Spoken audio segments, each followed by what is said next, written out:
Ve včelstvu máme matku, trubce a dělnice. Pojďme se podívat na rozdělení funkcí právě mezi dělnicemi. Pracovní povinnost včelích dělnic se mění v závislosti podle jejich věku.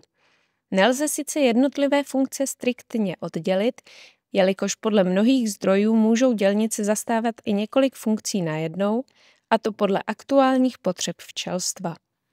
Základní rozdělení pracovních funkcí u dělnic v závislosti na jejich stáří, počítaje dobou po vylíhnutí, je následující.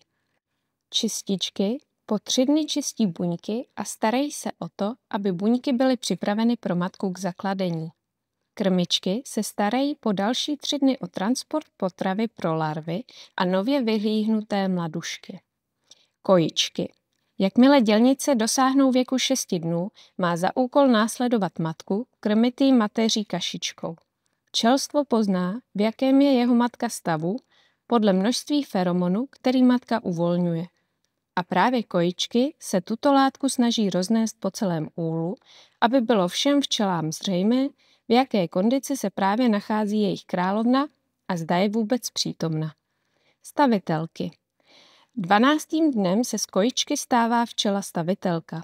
Jejím hlavním úkolem je produkce vosku, stavba včelího díla a úklid úlu. Rovněž se podílejí na utěsňování úlu propolisem a konzervováním objektů, které by mohly narušit antiseptické prostředí včelího úlu a které nemohou vlastními silami z úlu odstranit. V literatuře jsou popisovány případy, kdy se do úlu dostal rejsek, následně byl ubodán včelami a právě včelky stavitelky, jelikož si s tak objemným vetřelcem nevěděli rady, pokryli tělo rejska propolisem. Tím zabránili rozkladu tkání a možnému šíření nebezpečných bakterií v úle. Včelky stavitelky rovněž přebírají od létavek nektar a pyl, který zpracovávají a ukládají do buněk. Mezi důležité funkce stavitelek patří kontrola vnitřní teploty úlu a zajištění cirkulace vzduchu v úlovém prostředí. Strážkyně česna. Jsou to včelí bojovnice. Od 18. dne svého včelího života se postaví na stráž ke vstupu do úlu a je v prvním sledu útoku nepřítele.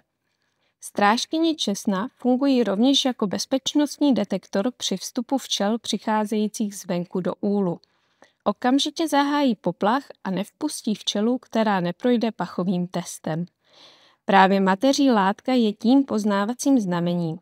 Každá matka má poněkud jiný odér a včelky jsou na tyto změny velmi citlivé a dokáží rozeznat svého soukmenovce oproti nežádoucímu cizinci.